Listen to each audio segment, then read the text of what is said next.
저는 하프타임이라는 제목으로 말씀을 전하도록 하겠습니다. 벌써 2025년 절반이 지나가고 있습니다. 1년 12개월 중 6개월이 흐르고 있고 365일 중 180일이 흘러가고 있습니다. 지금 우리는 2025년 한 해의 전반전을 마치고 후반전을 준비하는 하프타임의 시간에 서 있습니다. 예전에 박지성 선수가 뛰었던 영국 프리미엄 리그에서 맨체스터 유나이티드 감독을 역임하셨던 알렉스 퍼거스 경이 이런 말을 했습니다. 운동 경기에서 하프타임은 휴식 시간이 아닙니다.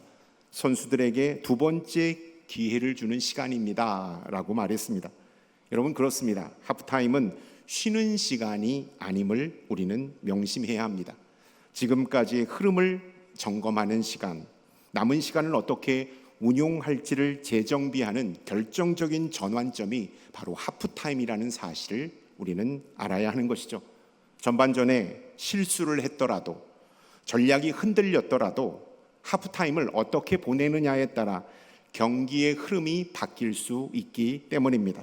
우리의 인생의 여정도 마찬가지입니다. 이 하프타임의 순간 우리가 영적으로 깨어 삶을 다시 한번 재정비한다면 비록 2025년 전반전에 실수와 실패와 낙심되는 일이 많았다 할지라도 다시 시작할 수 있는 은혜의 기회가 우리 앞에 열린다라는 사실을 여러분 기억할 수 있기를 바랍니다. 아멘. 이제 우리는 멈춰서서 우리의 삶을 돌아보고 믿음 안에서 점검하는 시간을 가져야 합니다. 나의 믿음은 바른 방향을 향하고 있는가?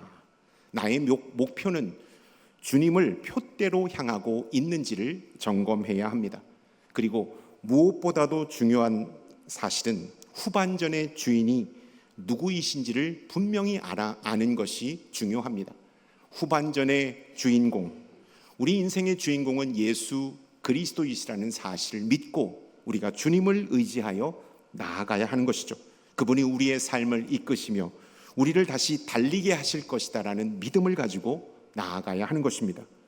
오늘 사도 바울은 본문 말씀을 통하여 후반전을 의미 있게 살아내기 위해서는 어떤 영적인 자세와 태도를 가져야 하는지를 말씀하고 있습니다. 하프타임에서 후반전을 잘 준비하려면 첫 번째, 뒤에 있는 것을 잊어버리고 앞에 있는 것을 잡으라고 말씀하고 있습니다. 우리 13절의 말씀 다시 한번 읽도록 하겠습니다. 형제들아, 나는 아직 내가 잡은 줄로 여기지 아니하고 오직 한 일, 곧 뒤에 있는 것은 잊어버리고 앞에 있는 것을 잡으려고 달려가노라. 아멘. 바울은 자신이 이미 완성된 사람이 아님을 솔직히 고백하고 있습니다. 지금까지 사도 바울은 목회 전문가로서의 사역을 감당했습니다. 가장 프로페셔널적인 하나님의 사역자로 지금까지 달려왔습니다. 그런 그가 솔직한 심령을 고백하는데 나는 아직 멀었습니다. 나는 아직 주의 사명을 감당하기에는 온전치 못한 사람입니다 라는 사실을 고백하고 있는 것입니다. 이 정도면 충분하다고 만족하지 않는 그의 고백을 우리가 듣고 있는 것이죠. 오히려 그는 아직 목표에 도달하지 못하였음을 인정하고 있습니다. 여전히 붙잡아야 할 사명이 나의 앞에 놓여 있음을 이렇게 말하고 있는 것입니다. 여러분, 사도 바울의 고백을 통하여 우리가 알 수 있는 사실, 신앙이란 무엇인가, 믿음이란 무엇인가를 다시 한번 깨닫게 됩니다. 신앙이란 한순간의 결단이나 감정으로 끝나는 것이 아니라는 것입니다. 신앙, 믿음, 이것은 일평생에 걸쳐서 우리가 지켜야 할 믿음의 경주가 됨을 사도 바울은 삶을 통하여 우리에게 가르쳐주고 있는 것입니다. 리더십의 전문가죠. 존 맥스웰이라는 사람이요, 이런 말을 했습니다. 현재에 안주하는 순간 당신의 미래는 멈춘다. 당신이 이곳이 좋사오니 이곳에 만족하는 순간 우리의 미래는 보장되지 않는다라고 말하고 있습니다. 여러분, 우리의 신앙 여정도 그대로 적용된다라고 할 수 있겠습니다. 우리가 하나님 주신 사명을 멈추는 그 순간, 믿음의 경주를 멈추는 그 순간 우리 안에 하나님의 놀라운 역사와 기적은 더 이상 나타나지 않게 된다라는 것입니다. 사도 바울은 이렇게 고백하고 있죠. 내가 잡은 줄로 여기지 않는다. 하나님께서 나에게 맡겨준 사명, 내가 잡았다라고 말하지 않고 있는 것을 보게 됩니다. 여기서 잡았다, 이 잡았다라는 의미는 이런 의미가 담겨져 있습니다. 예수 그리스도를 온전히 알고 그분께서 주신 사명을 완전하게 이루었다라는 뜻을 가지고 있습니다. 내가 잡은 줄로 여기지 않는다.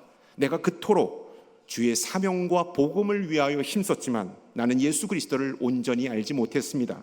그분께서 주신 사명을 나는 아직 완수하지 못했습니다라는 것을 고백하고 있는 것입니다. 아주 겸손한 고백이죠. 솔직하면서도 겸손한 고백을 사도 바울은 올려드리고 있습니다. 여러분, 이 고백을 통하여 우리 자신에게 묻고 대답해야 할 질문이 있습니다. 그렇다면 나는 지금 어디에 머물러 있습니까? 혹시 이 정도면 충분하다는 자기 만족에 안주하고 있지는 않습니까? 또는 나는 너무 부족해서 이제는 안 된다고 낙심하며 주저앉아 있지는 않습니까? 여러분, 하나님은 오늘 사도 바울의 이 고백적인 말씀을 통하여 우리 믿음의 경주가 아직 끝나지 않았음을 말씀하고 있습니다. 너는 내 계획 안에 있으며 나는 너를 통해 계속 일하고 있다라는 사실을 말씀하고 있는 것입니다. 우리가 일평생 믿음의 길을 달려왔지만 여기가 끝이 아님을 성경은 우리에게 말씀하고 있는 것입니다.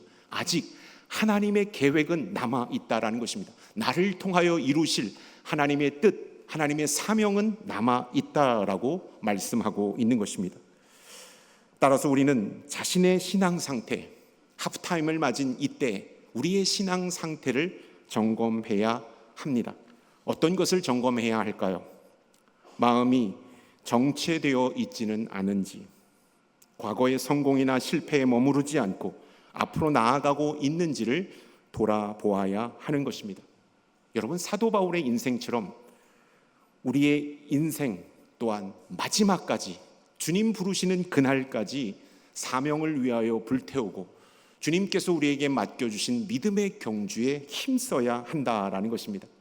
정말로 사도 바울은 인생의 마지막 순간까지 주님 주신 사명을 붙들고 달렸습니다. 그는 신앙의 길이 단거리 경주가 아니라 마라톤이라는 사실을 알았기 때문입니다. 그래서 바울은 주님 부르신 그날까지 인내와 끈기로 사명을 감당했음을 성경은 우리에게 가르쳐주고 있는 것입니다. 여러분, 우리 또한 바울처럼 멈추지 말아야 합니다. 하나님의 부르심을 향하여 끝까지 달려가야 하는 것입니다. 이만큼 잘 열심히 신앙생활 했으면 이제 만족하면 되지, 나처럼 열심히 한 사람 있으면 나와보라고 해 라고 말하며 우리의 신앙, 열심히 살았다는 것으로 멈춰서서는 안 된다라는 사실입니다. 더욱더 열심히 주의 사명 앞에 충성하고 더욱더 하나님의 일에 열심을 기울일 때 하나님은 우리를 통하여 지금 이 순간도 일하시고 역사하신다라는 사실을 여러분 기억할 수 있기를 바랍니다. 아멘. 저는 이 설교 준비를 하면서 사명을 향하여 달려갈 때 자신이 극복하기 어려운 문제를 열심히 노력하고 사도 바울처럼 최선을 다함으로 극복한 사례, 그 사례를 한번 여러분에게 소개해 올릴까 합니다. 제가 잘 알고 있는 선배 목사님이세요. 오래전에 저랑 함께 같은 교회에서 사역할 때 있었던 일입니다. 한참 전이죠. 방송 카메라가 다 이렇게 비추고 있는 상황입니다. 모든 예배가 전 세계로 송출되는 생방송 라이브 예배를 드렸습니다. 예배를 카메라 사대가 온에어를 이렇게 켜고 있으면 상당히 많이 긴장되고 떨리거든요. 그리고 설교자는 하용조 목사님이셨어요. 목사님이 설교를 하시고 내려가셨습니다. 그런데 우리 목사님이, 선배 목사님이 올라오셔서 이제 축도를 하고 예배를 끝내야 됩니다. 근데 그 목사님이 카메라 울렁증이 계셨고 무대 공포증이 있으셨어요. 무대가 무대인 만큼, 예배가 예배인 만큼 너무나 떨렸던 것이죠. 앞부분에는 잘 했습니다. 근데 축도를 하는데 축도도 잘 했습니다. 지금은 우리 주 예수 그리스도의 은혜와 하나님 아버지의 무한하신 사랑하심과 성령의 내주 한 다음에 멈춘 거예요. 내주 한 다음에 그 다음에 단어가 생각이 안 나는 거예요. 근데 성도님들은 우리 목사님이 너무 설교 말씀에 감동을 받아서 말을 잇지 못하는구나 라고 생각하면서 다 침묵을 했습니다. 그랬더니 하용주 목사님께서 저기 앉아 계시다가 일어나서 밑에 단에서 교통 이 말씀을 하신 거예요. 그래가지고 교통하심과, 그래서 무대에서 내려오셨어요. 단 위에서 내려오셔서 자기 자신을 자책하고 선포를 하셨어요. 이제부터 1년 동안 제가 사회도 안 보고 말씀도 안 전했으면 좋겠습니다. 저는 이거를 극복하기 위하여 정말로 최선의 노력을 다하겠습니다. 이렇게 공표를 하셨어요. 그리고 나서 앞에 카메라를 비춰서 연습하시고 아무도 없는 불 꺼진 단에 올라가서 설교 말씀을 선포하고 단에서 하나님의 말씀을 잘 증거할 수 있도록 노력을 다 하신 다음에 1년 후에 화려하게 데뷔를 해서 말씀을 증거하셨고, 카메라 후레쉬가 터지고 온에어 방송 이 상황이 진행돼도 전혀 주눅들지 않고 설교하시고 사회를 보시는 목사님을 발견하게 되었어요. 1년 동안 정말로 열심히 노력하고 그 사명을 불태우며 그 모든 난관들을 극복한 그 목사님을 통해서 너무나도 큰 은혜와 감동을 받았습니다. 그리고 지금은 담임 목회자로 열심히 사역하고 있습니다. 이 영상이 안 보기를 바라는 마음으로 이 예화를 듭니다. 하프타임에서 후반전을 잘 준비하려면 과거에 머물지 말아야 합니다. 13절에 사도 바울이 이렇게 고백하고 있죠. 우리 한 번 더 읽도록 하겠습니다. 형제들아, 나는 아직 내가 잡은 줄로 여기지 아니하고 오직 한 일, 즉 뒤에 있는 것은 잊어버리고 앞에 있는 것을 잡으려고. 아멘. 이 말씀은 믿음의 경주를 달려가는 모든 이에게 주시는 하나님의 원칙이라는 것입니다. 어떤 원칙일까요? 부르심을 받은 자는 잊어버리는 것을 잘 해야 한다라는 원칙을 가르쳐주고 있는 것입니다. 뒤에 있는 것을 잊어버리고 라고 말씀하고 있습니다.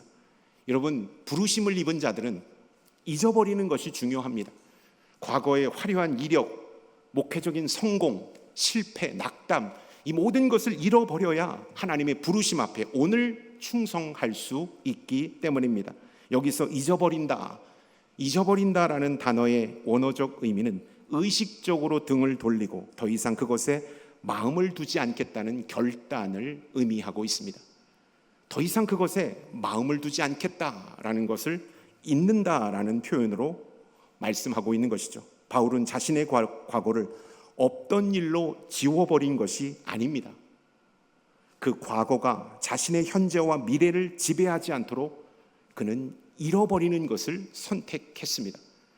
여러분, 과거의 모든 것들, 이것을 과감하게 의식적으로 잃어버림으로써 더욱더 주님 안에서 열심히 사명을 지고 나아가고 있다는 것을 보게 됩니다. 그는 과거의 영광스러운 업적도, 수치도, 뼈아픈 실패도, 깊은 상처도 모두 하나님께 맡기고 내려놓았음을 이 말씀을 통하여 우리가 알 수가 있는 것입니다. 여러분, 과거가 하나님의 부르심 앞에 장애물이 되는 것을 그는 용납하지 않았다라는 사실, 여러분 기억할 수 있길 바랍니다. 여러분, 과거를 잊는, 그리스도 안에서 과거를 잊고 부르심으로 나아가는 저와 여러분들이 될 수 있기를 축원합니다. 아멘. 우리 역시 예외는 아닙니다. 우리의 삶에도 반드시 내려놓아야 할 과거가 있습니다. 누군가는 오래된 상처입니다. 또 누군가는 반복된 실패의 기억들입니다. 또 누군가는 자기 자랑이나 한때의 성공에 매여 우리가 다시 하나님 앞에 충성하지 못하는 그러한 과거를 가지고 있다라는 것입니다. 그것을 잊을 때, 그것에 등을 돌릴 때 우리는 더 큰 하나님의 사명과 비전 앞에서 쓰임받을 수 있다라는 것입니다. 잊는다라는 것, 그 기억을 무시하거나 억누른다라는 것이 아니죠. 조금 아까 말씀드렸던 것처럼 그리스도인들이 진정한 잊음이란 더 이상 그 기억이 나를 지배하지 않도록 하나님께 믿음으로 맡기는 것입니다. 화려했던 이력도, 쓰디쓴 과거의 실패와 아픔도 믿음 안에서 다시 한번 잊는 것, 이것이 바로 그리스도 안의 진정한 잊음이라는 것을 말씀하고 있습니다. 사람은 살아가면서 수많은 경험과 감정을 마음속에 쌓고 살아갑니다. 그러나 모든 기억을 끝까지 붙들고 간다면 결국 우리는 감당하지 못하고 무너질 수밖에 없습니다. 우리가 경험했던 모든 것들, 우리가 느꼈던 모든 감정들을 안고 살아간다면 우리는 더 이상 감당할 수 없을 아픔과 상처 속에 무너질 수밖에 없는 것이죠. 실제로 뇌과학자이다 노벨 의학 수상자인 에릭 캔델이라는 사람이요, 이 기억을 찾아서라는 책을 통하여 이런 말을 했습니다. 우리의 뇌는 불필요하거나 고통스러운 기억을 선택적으로 잊을 수 있는 능력을 가지고 있으며 이러한 망각은 감정을 조절하고 삶에 건강하게 적응하기 위한 중요한 생존 기능이다라고 말하고 있습니다. 여러분, 망각할 때 적절한 망각이 우리의 정신 건강에 도움을 준다라는 것입니다. 적절한 건강이 우리를 더욱더 풍요롭게 한다라고 이 에릭 캔델은 말하고 있다라는 것입니다. 여러분, 우리 그리스도인들도 마찬가지입니다. 그리스도인들도 기억을 잊고 내려놓는다라는 것, 더 나은 삶을 위한 지혜라는 사실을 우리는 알아야 합니다. 하나님의 뜻을 따르는 믿음의 결단이라는 사실을 우리는 알아야 하는 것이죠. 그렇기 때문에 우리 그리스도인들은 잘 잊는 것이 중요합니다. 그리고 잘 내려놓는 것이 중요하다라는 사실을 사도 바울은 오늘 우리에게 가르쳐주고 있습니다. 하프타임은 과거에 머무는 시간이 되어서는 안 됩니다. 오히려 잊음을 통해 새로워지고 내려놓음을 통해 앞으로 달려갈 힘을 얻는 시간이 되어야 함을 우리는 깊이 명심해야 합니다. 사도 바울은 이 사실을 이 말씀 속에서 이렇게 고백하고 있습니다. 주님, 저는 잊겠습니다. 주님, 저는 내려놓겠습니다. 그리고 저는 다시 달리겠습니다. 이 고백을 13절과 14절의 마음, 이 중심 가운데 고백하고 있다라는 것입니다. 여러분, 우리도 마찬가지입니다. 주님, 지금까지 열심히 달리고 성취했고 큰 아픔을 겪었지만 저는 잊겠습니다. 그리고 모든 것을 내려놓겠습니다. 그리고 지금 주님께서 부르신 사명을 향하여 달려가겠습니다.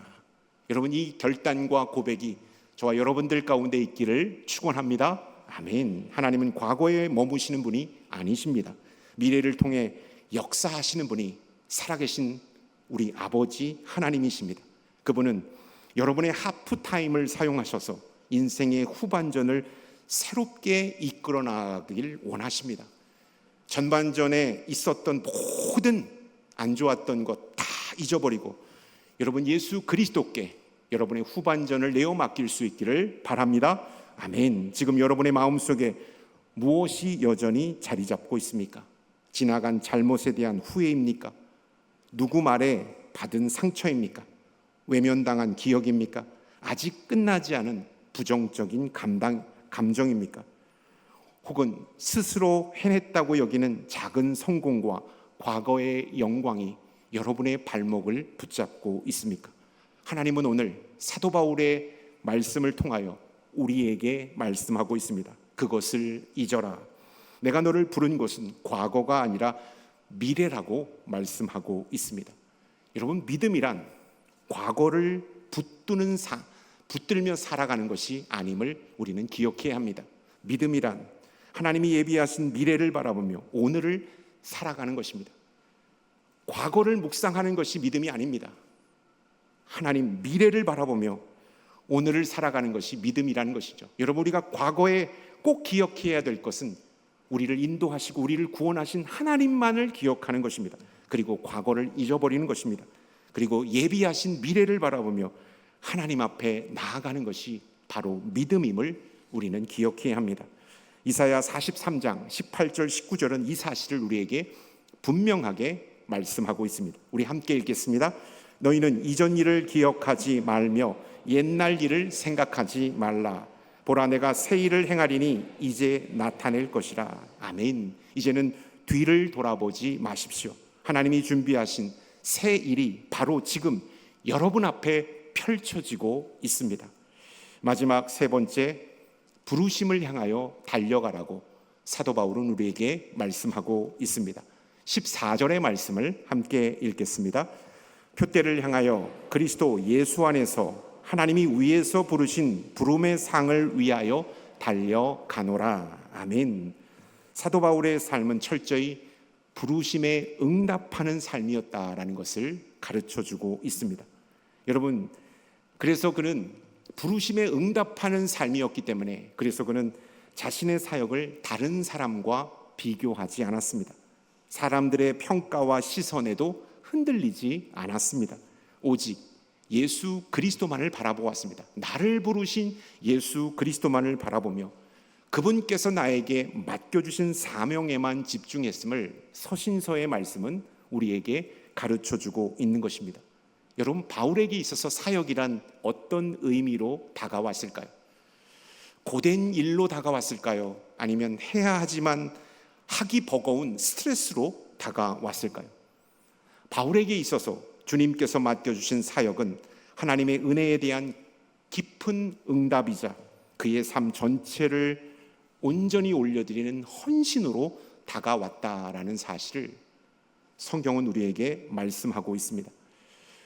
사도 바울은 하나님께서 자신을 부르셨다라는 그 한 가지 사실만으로도 내가 달려가야 할 충분한 이유를 찾았다라고 고백하고 있습니다. 사도행전 20장 24절은 이 사실을 우리에게 말씀하고 있습니다. 우리 함께 읽겠습니다.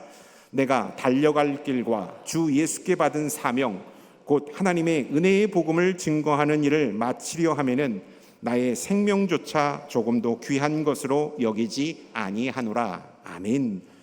사도 바울의 여정, 여러분, 하나님께서 부르신 사도 바울의 여정은 순풍에 돛단 듯 평안했을까요? 계획했던 모든 일들이 순적하게 진행되었을까요? 성경은 그렇지 않다라고 우리에게 말씀하고 있습니다. 그는 수많은 고난과 위협, 궁핍과 박해 속에서도 결코 사명을 멈추지 않았음을 말씀하고 있습니다. 배가 파손되고 돌에 맞고 감옥에 갇히는 일조차도 그의 발걸음을 멈출 수 없었다라고 말씀하고 있습니다. 그는 재정적으로 힘들었기 때문에 텐트를 만들어 생계를 이어가면서도 복음 전하는 사명을 끝까지 붙들었음을 서신서는 우리에게 가르쳐주고 있습니다. 여러분, 지금 빌립보서를 쓴 사도 바울은 감옥에 투옥되어 있습니다. 그 당시 쓸 당시 연도가 AD 62년으로 성경학자들은 말씀하고 있습니다. 그가 다메섹 도상에서 예수 그리스도를 만난 지 정확하게 30년 후에 그는 빌립보 감옥에서 투옥되어 빌립보서를 쓰고 있다라는 것입니다. 예수 그리스도를 믿고 회심한 후 사명을 위하여 달려온 30년의 세월은 결코 녹록지 않은 세월이었습니다. 전심전력으로 온 마음과 뜻을 다하여 주의 사명 앞에 충성하는 고밀도의 시간이 바로 30년의 시간이었던 것이죠. 그는 이 30년 동안 소아시아를 돌아다니면서 주의 복음과 교회를 세웠습니다. 소아시아 사역을 마치고 마케도니아로 들어갔습니다. 마케도니아 사역을 마치고 그리스 전역을 누비며 교회를 세웠고 복음을 전하며 주의 말씀을 가르치는 사역을 멈추지 않았다라고 성경은 말씀하고 있습니다. 그가 본문에서 달려가노라라고 말씀하고 있습니다. 이 달려가노라, 이 헬라어 원어적 의미는 가벼운 조깅이 아니라는 것입니다. 이 달려간다라는 것은 온 힘과 열정을 쏟아붓는 전력 질주를 달려간다라고 표현하고 있는 것입니다. 마치 피니시 라인을 향하여 육상 선수가 크게 힘을 내어 마지막까지 달려가는 그 질주, 이것이 바로 달려가노라라는 헬라어적 의미라는 사실입니다. 그렇다면 바울은 어디를 향하여 그토록 열심히 달려가고자 했던 것일까요? 그는 여러 곳에 복음을 전했지만 세상의 끝이라고 여기는 서바나, 지금의 스페인에 복음을 들고 나아가기를 원했습니다. 그래서 그곳을 가기를 희망하며 더 열심히 그 사명 앞에 충성하고 있는 그의 모습을 발견하게 됩니다.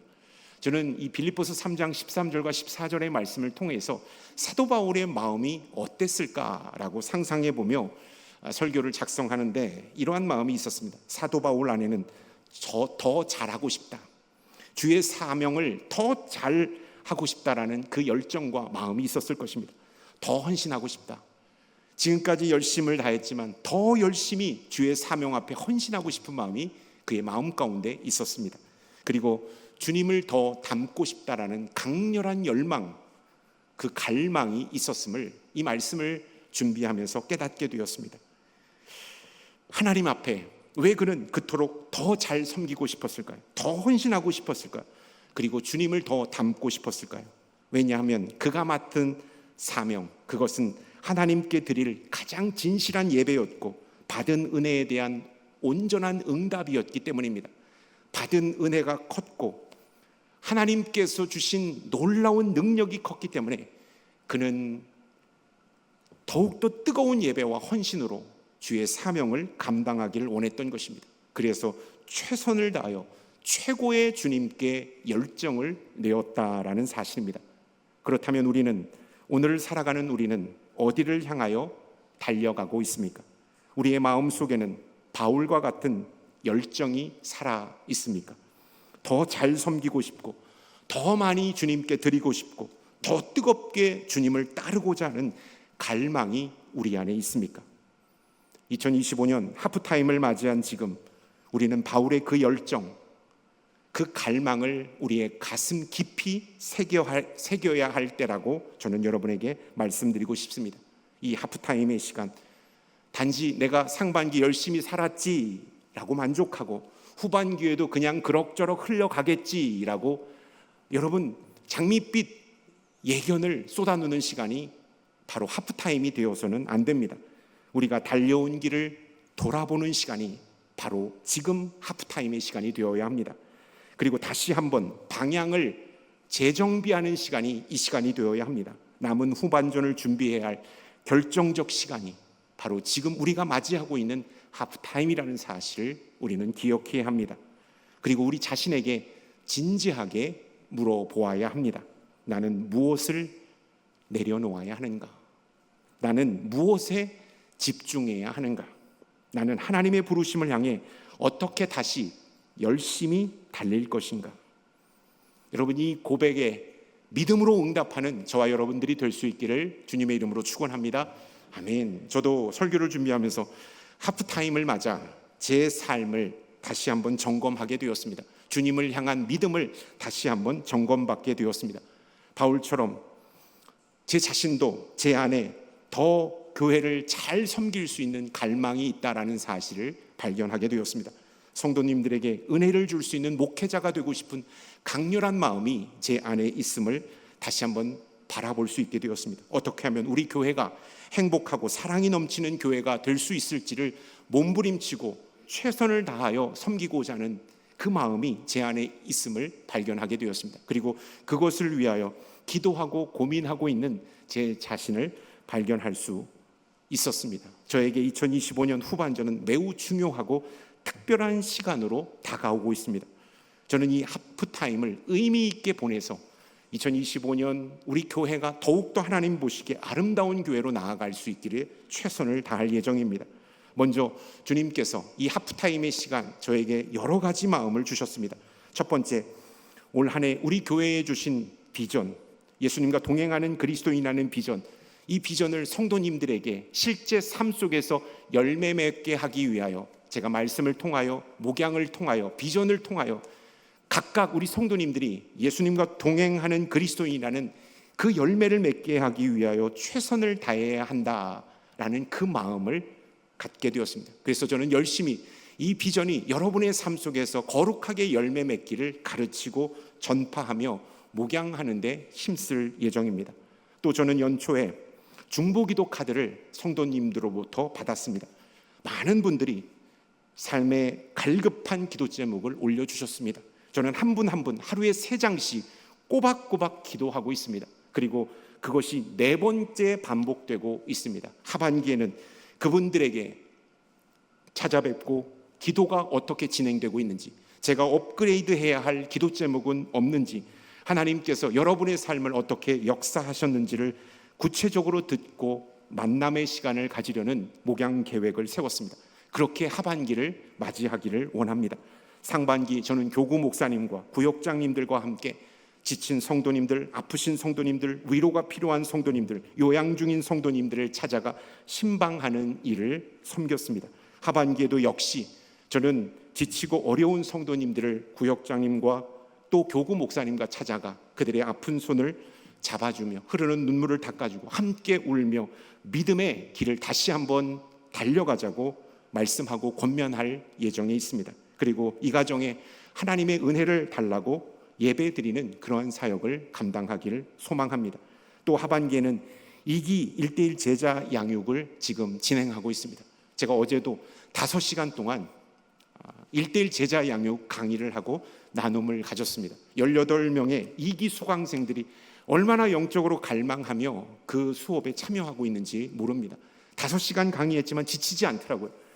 목소리는 쉬고 피곤했지만 제 마음은 뜨거워졌고, 이분들이 말씀 사역자로 바로 서서 하나님의 제자를 양육하는 거룩한 사명을 감당할 그 비전을 보니까 너무나도 기뻤고 행복했습니다. 그러한 비전 잘 양육해서 이분들이 말씀 사역자로 진행될 수 있도록 저는 2학기 때 최선을 다하겠습니다. 그리고 55명의 항존직 피택자 훈련이 진행되고 있습니다. 그 교육을 제가 담당하고 있습니다. 제가 처음 부임을 해서 우리 교회에 새로운 리더십이 세워지는 광경을 경험했습니다. 그리고 그 리더십, 교회에서 명령한 양육 커리큘럼을 가지고 그분들과 함께 항존직이란 무엇인가, 우리가 섬겨야 할 교회는 무엇인가, 우리는 어떠한 자세와 태도로 하나님의 사명 앞에 충성할 것인가를 함께 고민하며 함께 답을 찾아가고 있는 과정을 밟고 있습니다. 얼마나 기쁘고 감사한지 모르겠습니다. 세워질 리더십들과 함께 교회를 꿈꾸고 함께 기도하고 그분들과 함께 우리 대구 남산교회 가슴 떨리는 마음을 함께 나눈다라는 것이 저에게 얼마나 설레임과 감격으로 다가오는지를 모르겠습니다. 저는 이분들과 함께 열심히 저도 훈련받을 것입니다. 그리고 여러분들과 함께 하나님의 아름다운 교회를 건강하게 만들어가는 사명자로 이 학기를 보낼 예정입니다. 그러한 마음을 하나님께서 주시는데 너무나도 벅차고 감사가 흘러넘치는 것을 경험할 수 있었습니다. 그래서 하나님 앞에 제가 기도했습니다. 하나님, 저 건강하게 해주세요. 그리고 저 감기도 걸리지 않게 해주시고 목소리도 변하지 않게 해주시고 흔들림 없이 주의 사명을 감당하며 교회와 성도님들을 사랑하고 주의 말씀을 잘 증거할 수 있는 목회자가 되게 해주십시오라고 기도하고 그 마음을 다지는 시간을 가졌습니다. 여러분, 저는 하프타임을 통해서 예전에 한 목사님께서 저희 목회자들에게 주셨던 2가지 가르침을 다시 한번 깨닫게 되었습니다. 저는 그 가르침을 받고 일평생 지금까지 목회하면서 그 가르침을 잊어본 적이 없습니다. 첫 번째 가르침은 우리 목회자는 광대가 되어야 합니다. 우리 목사들은 광대가 되어야 합니다. 하나님의 말씀과 사랑으로 성도들을 웃기고 울리는 사명자가 되어야 합니다. 절제된 감정으로 주의 사명을 받들어야 합니다라는 사실을 말씀하셨습니다. 그리고 전도사는 목사처럼, 목사는 담임 목사처럼, 담임 목사는 예수님처럼 교회를 섬겨야 합니다라고 말씀해 주셨습니다. 이 말씀, 자신에게 주어진 직분을 넘어 더 깊은 헌신으로 나아가는 도전의 말씀이셨습니다. 저는 이 가르침을 받으면서 다시 한번 우리 대구 남산교회를 바라보게 되었습니다. 2025년 후반기 하프타임을 맞이하여 나는 하나님의 사명자로 최선을 다하기를 원합니다. 주님, 성도들을 말씀과 사랑으로 웃기고 울리는 거룩한 사명을 감당하고 예수님처럼 주님의 몸된 교회를 섬기길 원합니다 라는 마음의 정비를 하게 되었습니다. 여러분, 이 자리에 앉아 계신 성도님들, 어떤 마음의 정비를 하고 하반기를 맞이하고 싶습니까? 우리 모두는 하프타임, 이 시간 지나간 모든 것을 잊고 표대 되신 예수 그리스도를 바라볼 수 있는 우리들이 되었으면 좋겠습니다. 다시 한번 마음을 새롭게 하고 주님 주신 뜨거운 마음으로 2025년 하반기를 달려가는 저와 여러분들이 될 수 있기를 주님의 이름으로 축원합니다. 그래야 할 때 2025년 후반기는 놀라운 성령의 역사와 기적이 우리 개인과 가정과 교회 가운데 임하게 될 줄로 믿습니다. 아멘. 사랑하는 성도 여러분, 우리는 지금 2025년 한 해의 정중앙 하프타임에 서 있습니다. 비록 전반기에 세웠던 계획이 무너지고 기대했던 일들이 뜻대로 이루어지지 않아 마음이 무거울지라도 여러분, 결코 낙심하지 마시길 바랍니다. 우리의 시선을 오직 예수 그리스도께 고정합시다. 주님께서 우리를 부르신 그 자리, 그 사명을 향해 다시 믿음으로 일어섭시다. 그리할 때 주님은 우리의 연약함을 강하게 고쳐 주실 것입니다. 절망의 자리마다 소망의 꽃을 피우게 하실 것입니다. 지금이 바로 그 시작할 하프타임의 때라는 사실을 기억할 수 있기를 바랍니다. 남은 하반기 흔들림 없이 믿음으로 예수 그리스도와 동행하는 힘찬 발걸음이 여러분의 인생 가운데 드리워질 수 있기를 축원합니다. 무너진 자리마다 주님께서 승리로 채워 주실 것입니다. 아멘.